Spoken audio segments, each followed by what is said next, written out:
Hello, my name is Marcus and welcome to Tabletop Reviews Solo Week. An entire week where I'm looking at the solo mode of any given board game. Today, I'm having a look at Plague, just like the title tells you.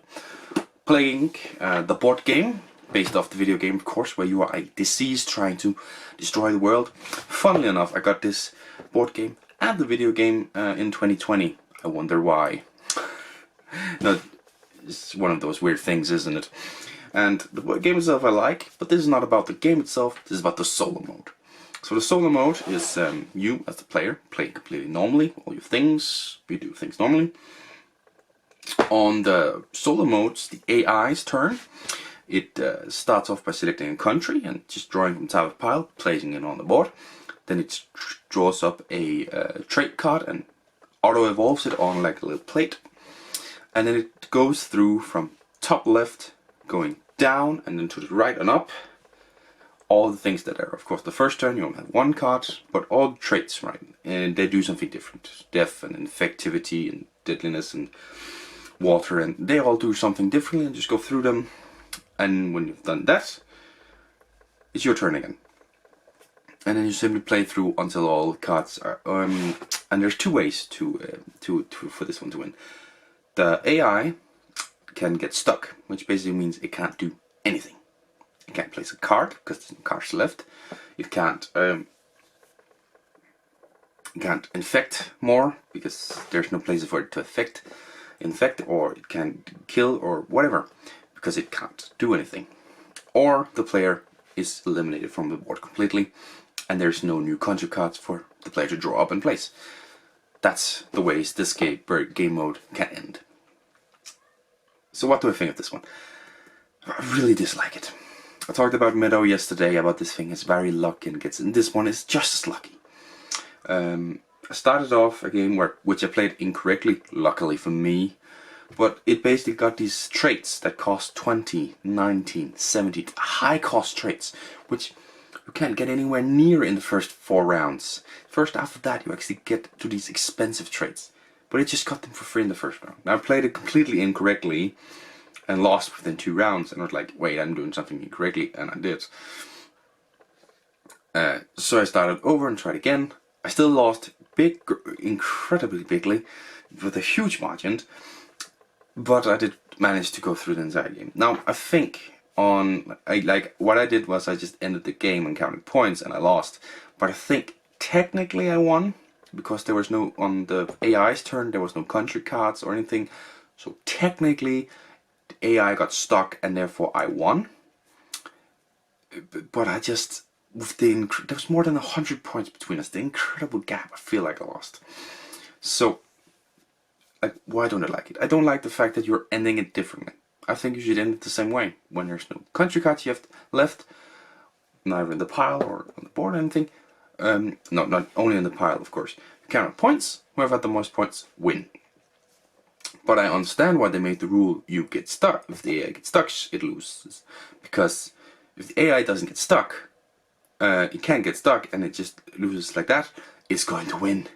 It's going to have the most amount on the board. It's going to probably have killed the most amount, because it just kills. There's no worth rolling the dice or anything. It just kills. When hits a deadliness one trait, it infects a new country and then kills a fully controlled country. It just does that. Like it could do that 4 times in return, like it did to me, just killing a country. So it's gonna have the most amount of countries. It's gonna have the most amount left on the board because it just infects and infects and infects and infects. So it's probably gonna get the bit larger cities. It's gonna get all the bonus points. And it's gonna have the most amount of points because it doesn't lose points for traits, and it gets 2 trait points per one that you kill. So if you have one with 2 on it, and it has 1 and 2 on it, and you kill that one. Well, let's do one like the 3, where you have 2 on it that had 1 on it. You both get 2 points. It's equal, although you controlled it and you killed it. The only thing that gives you an advantage is event cards, which might not give you an advantage. Now I played where, like, if I draw one up that's against another player, I discarded it and draw up a new one because it's not quite fair.